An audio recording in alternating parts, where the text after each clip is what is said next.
মা, মাটি, দেশ। 17 বছর পর সেই মাটির স্পর্শ, এই যেন নতুন এক জীবনের শুরু।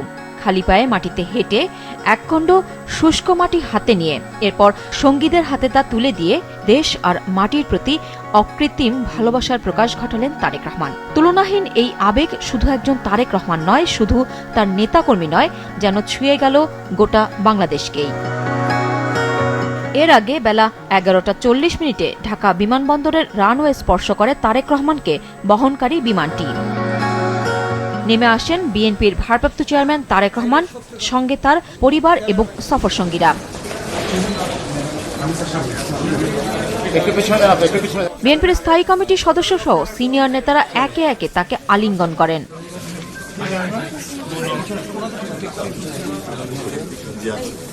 তাকে ফুলের মালা দিয়ে বরণ করে নেন তার শাশুড়ি। কিছু সময় সেখানে পারিবারিক আবহ তৈরি হয়।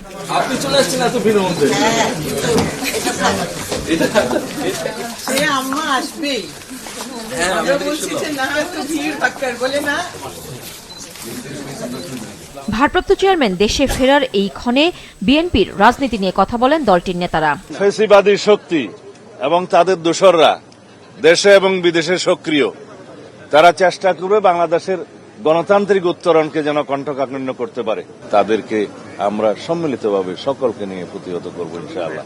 বিমানবন্দরের ভেতর থেকেই প্রধান উপদেষ্টাকে ফোন করেন তারেক রহমান, ধন্যবাদ জানিয়ে কুশল বিনিময় করেন। আমি আমার পক্ষ থেকে এবং আমার পরিবারের পক্ষ থেকে ধন্যবাদ জানাচ্ছি। আপনি আপনার পক্ষ থেকে বিভিন্ন রকম আয়োজন করেছেন, বিশেষ করে আমার নিরাপত্তার জন্য।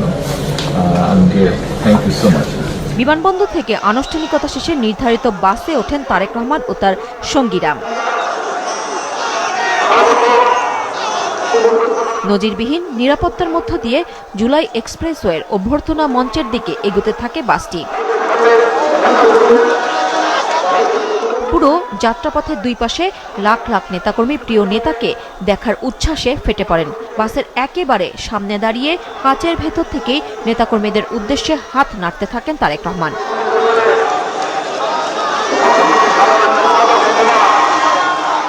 লাখো জনতার ভালোবাসায় সিক্ত হয়ে বিকেলে সমাবেশ স্থলে পৌঁছে বিএনপি নেতাকর্মী এবং দেশবাসীর উদ্দেশ্যে ভাষণ দেন তিনি। নুরুন নাহার বিলি, মাছরাঙা সংবাদ, ঢাকা।